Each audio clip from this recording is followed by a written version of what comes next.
Good morning, welcome to KD classes.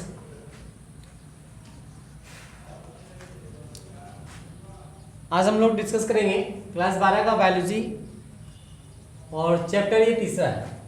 कौन सा chapter है? चैप्टर थर्ड में आएगा। किस में आएगा? याद रखिए, चैप्टर थर्ड में आएगा। क्या आएगा उसमें? Different between endosperm and embryo sac,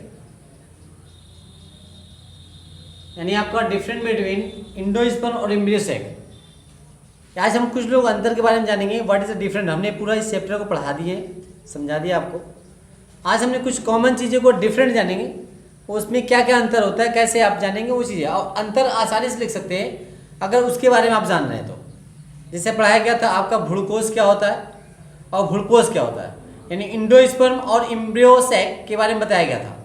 तो एम्ब्रियो सैक क्या होता है, आप वो चीज़ें को दिमाग में रखेंगे, क्या होता है, कैसे निर्माण होते हैं, कैसे बनते हैं, या एंडोस्पर्म का क्या वर्क है, क्या काम करता है, कैसे निर्माण करता है, क्या फंक्शन है, तो दिमाग में रखेंगे। उसके बारे में जाने तो आसानी से आप दोनों का डिफरेंट लिख सकते हैं। अब मैंने कहा था एंडोस्पर्म और एम्ब्रियो सैक, यानी भ्रूकोष और भ्रूपोष सुनने में एक जैसा लगता है, लेकिन दोनों एक डिफरेंट है। दोनों एक दूसरे से क्या होते हैं, विपरीत है, दोनों अलग है। तो इसलिए आपको डिफरेंट एग्जाम में पूछता है आपका भ्रूकोष और भ्रूपोष के में अंतर लिखिए। What is the difference between भ्रूकोष। तो आपको हम डिस्कस करेंगे आपको भ्रूकोष क्या होता है और भ्रूपोष क्या होता है। तो हम बताए थे भ्रूकोष क्या होता है। कोष मतलब स्थान, बताया था ना जी, यानी कोष मतलब स्थान। किसका स्थान? यानी एम्ब्रियो का स्थान, यानी एम्ब्रियो जहाँ बन के तैयार होगा, यानी एम्ब्रियो जहाँ बनेगा वह जिस थैले में जिस स्थान में बनता है उसे हम क्या कहते हैं? भ्रूकोष कहते हैं। बताया गया था। एक नॉर्मली दिमाग में बैठाने के लिए बताया था, ये सब यूज करते हैं हम। कोष का मतलब होता है दैट्स ए चैम्बर, स्थान, एरिया। तो किसके एरिया है? भ्रूकोष के। भ्रूपोष, पोष मतलब पोषण, भ्रूण मतलब एम्ब्रियो का पोषण। किसका पोषण? एम्ब्रियो का पोषण, यानी एम्ब्रियो का जो पोषण करेगा क्या होगा? भ्रूपोष कहलाएगा। भ्रूण दोनों में लिखा हुआ है, एम्ब्रियो दोनों में है, लेकिन एक एम्ब्रियो का कोष है, एक स्थान है जहाँ एम्ब्रियो का फॉर्मेशन हो रहा है, एम्ब्रियो निर्माण हो रहा है। दूसरा क्या है, आपका एक एम्ब्रियो को पोषण देने के लिए कोई आपका चीज है, ठीक है, सिस्टम बनाया, आपका तरीका बनाया गया जो एम्ब्रियो क्या करेगा? आपका पोषण देगा। इसलिए उसका नाम पड़ा है भ्रूपोष। हिंदी वर्ड से दोनों क्लियर कर जाएंगे, व्हाट इज द भ्रूकोष और व्हाट इज द भ्रूपोष। इसको इंग्लिश में कहते हैं एम्ब्रियो सैक। क्या कहते हैं? Embryo sac. और इसको इंग्लिश में कहते हैं एंडोस्पर्म। एंडोस्पर्म। तो डिफरेंट क्या होता है, कॉमन डिफरेंट क्या है? मैंने आप कॉमन डिफरेंट सभी का 5 यहाँ लिख दिया है।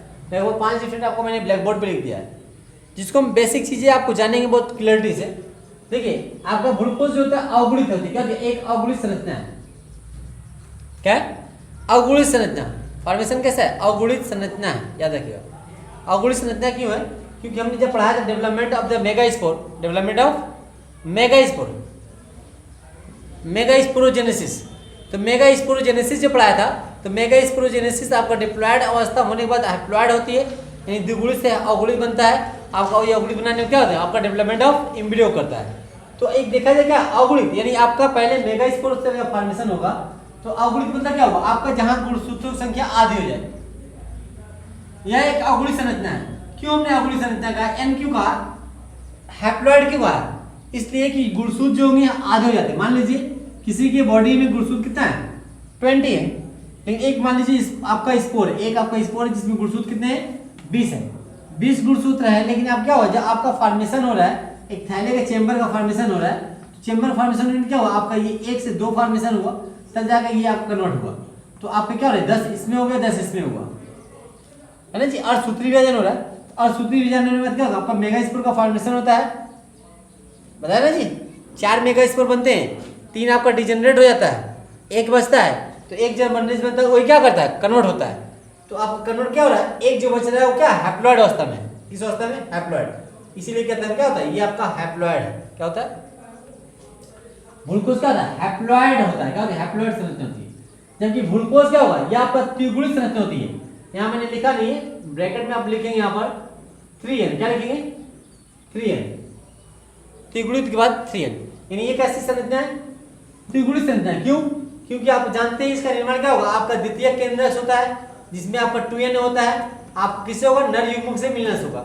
तो 2n + n आपका मिल जाएगा, क्या बन जाएगा? 3n। इसीलिए हम इसे क्या कहते हैं? यह एक त्रिगुणित संरचना के नाम से जानते हैं। यह त्रिभुज संरचना होती है। क्लियर? दूसरा अंतर क्या है, इसका फॉर्मेशन यानी आपका एम्ब्रियो से फॉर्मेशन कब होगा, आपका निषेचन से पहले फर्टिलाइजेशन, हम जानते हैं ना फर्टिलाइजेशन होगा, एम्ब्रियो कब बनेगा, आफ्टर फर्टिलाइजेशन। लेकिन ये क्या है, एम्ब्रियो का पहले कोष बन रहा है, थैला बन रहा है, एम्ब्रियो जहाँ तैयार होगा, तो इसका निर्माण क्या लिखा, फर्टिलाइजेशन के पहले होता है, यानी फर्टिलाइजेशन नहीं होता है, उससे पहले क्या होता है, आपका एम्ब्रियो सैक का निर्माण होगा, यानी भ्रूकोष का निर्माण होता है। जबकि इसका निर्माण कब होगा, आपका आफ्टर फर्टिलाइजेशन, इसका निर्माण फर्टिलाइजेशन निषेचन के बाद होगा, क्योंकि 2n और आपका क्या होगा, दोनों आपका कॉम्बिनेशन होता है, संयुग्मन होता है, संलयन होता है, तो संयुग्मन संलयन होना क्या कहलाता है, आपका निषेचन कहते हैं। किसका, युग्मकों का। यहाँ एक मेल युग्मक आपका फर्टिलाइज कर रहा है, किससे, द्वितीय केंद्रक से। जब मेल युग्मक फर्टिलाइज कर रहा है, इसलिए नाम क्या है, आपका फर्टिलाइजेशन है। इसका निर्माण क्या होगा, फर्टिलाइजेशन के बाद। किसका फर्टिलाइजेशन, जबकि हम यहाँ पर फर्टिलाइजेशन इसकी हम बात नहीं करेंगे, याद रखिएगा, ये फर्टिलाइजेशन यहाँ नहीं हो रहा है, क्योंकि एक मेल युग्मक तो है, लेकिन दूसरा क्या है, आपका फीमेल युग्मक नहीं है, वो द्वितीय केंद्रक है। लेकिन होता क्या है, फर्टिलाइजेशन के बाद किसका फर्टिलाइजेशन, मेल आपका गैमेट और फीमेल गैमेट के फर्टिलाइजेशन से एक जो बनता है, एक बनने के बाद इसका संलयन होता है। यानी पहले क्या होगा, मेल युग्मक और आपका मादा युग्मक, यानी आपका मेल गैमेट फीमेल गैमेट दोनों संलयन करेंगे, फ्यूज करेंगे, फ्यूज करने के बाद तब क्या होता है, आपका ट्रू फर्टिलाइजेशन, सत्य निषेचन कहलाता है, वो होता है। उसके बाद तो आपका द्वितीय केंद्रक और आपका ये आपका क्या होगा, आपका दोनों का मिलन होगा। तो यहाँ निषेचन नहीं हो रहा, निषेचन दूसरा हो रहा है, उसके निषेचन होने के बाद तब जाके ये आपका कम्बिनेशन करते हैं, मिलते हैं, तो आपका निर्माण होता है। इसलिए क्या कहता है, या फर्टिलाइजेशन के बाद बनता है। कब बनेगा, फर्टिलाइजेशन के बाद, निषेचन के बाद बनता है। ओके, नहीं जनरली हमने पढ़ के सुना देते हैं, आपको बता देते हैं, ब्लैक बोर्डिंग कर दिया इसलिए ताकि आप उतार लीजिएगा और उसको समझा दे रहे हैं। नेक्स्ट पॉइंट क्या आता है, या बीजांड के अंदर बनता है, क्या होता है बीजांड, ओविल। मैंने स्ट्रक्चर ऑफ द ओविल बनाया था ना जी, ये स्ट्रक्चर ऑफ ओविल है, बनाया था ना स्ट्रक्चर ऑफ ओविल, क्या लाया, स्ट्रक्चर ऑफ ओविल ना जी, ये मैंने आपको बताया था। ये जब बनाया था ऐसे, ओवरी ऐसे बनाया था। ओवरी में क्या था, यहाँ पर ये आपको ओविल है, क्या है, ओविल है, ये आपको ओविल पार्ट्स क्या है, ओविल पार्ट्स। तो आपका भ्रूकोष कहाँ बनता है, ओव्यूल के अंदर बनेगा। कहाँ बनेगा, ओव्यूल के अंदर। कहाँ बनेगा, ओव्यूल, यानी जिसे हिंदी में कहते हैं बीजांड। बीजांड के अंदर क्या होता है, आपका एम्ब्रियो सैक का फॉर्मेशन होता है, भ्रूकोष का फॉर्मेशन होता है। क्लियर है? जबकि इंडोस्पर्म जो भ्रूकोष हो कहाँ होगा, बीज के अंदर होता है। क्या होगा, बीज के अंदर। प्राय आपको पोषण होने के बाद खत्म भी हो जाता है, लेकिन कुछ प्लांट में, कुछ पौधे के बीज में ये उपस्थित रहते हैं। क्या रहेंगे, बीज में उपस्थित रहते हैं। तो आपका कहाँ रहेगा, बीज के अंदर होता है। कहाँ होगा, बीजों के अंदर स्थित होता है। क्लियर? नेक्स्ट पॉइंट देखिएगा, इसमें भोजन कोई संचित नहीं रहता है। क्या भोजन रहते हैं, नहीं रहता है। जबकि इसमें क्या होगा, भोजन संचित रहेगा, भोजन संचित रहेगा। यानी क्या कहता है, संचित इसलिए नाम पड़ रहा है ना, पोषण, यानी ये भोजन का सर्वाइव करता है, भोजन प्रोवाइड करता है, इसलिए क्या कहता है, इसमें भोजन संचित होता है। जबकि आपका ग्लूकोज में कोई भोजन संचित नहीं होता है। ओके, क्लियर है? आपका देखिए निर्माण किससे होता है, मैंने पहले बता दिया।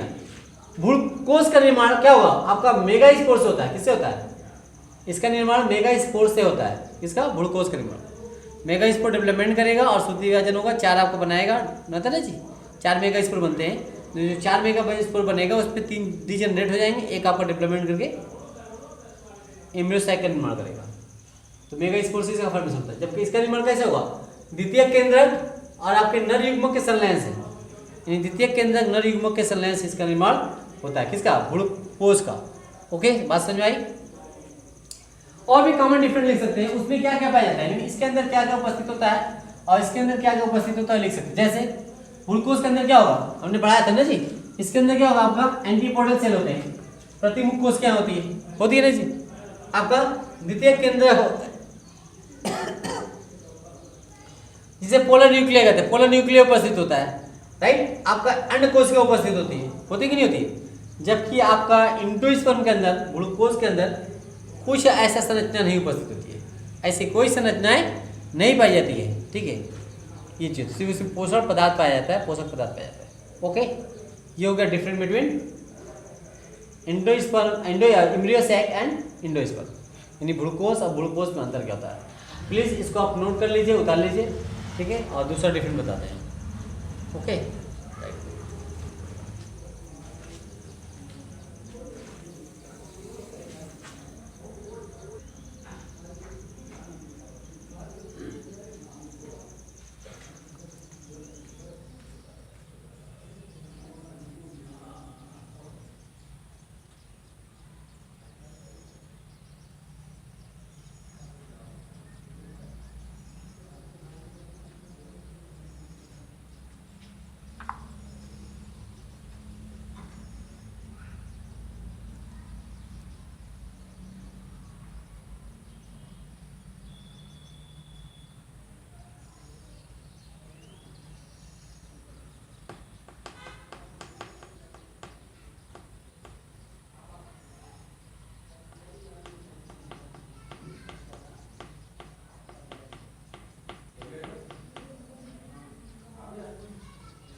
गया सर।